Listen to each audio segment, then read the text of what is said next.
Kwenye kurasa za miradi hayo tumeokota habari inasema hivi: Lissu agoma kesi kusikilizwa kwa mtandao.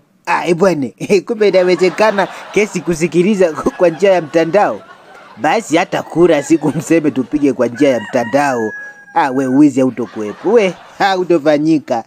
Kama kawaida habari tuliyoiokota leo ndo hiyo. Lissu agoma kesi kusikilizwa kwa njia ya mtandao. Kwenye kurasa za miradi hayo tumeokota habari inasema hivi: kesi ya uchochezi ya Tundu Lissu, uamuzi Aprili 28.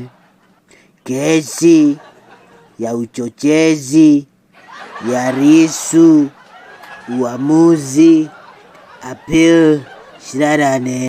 Kurasa za miradi hayo tumeokota habari inasema hivi: Heche na Mnyika wamekamatwa. Heche na Mnyika wamekamatwa.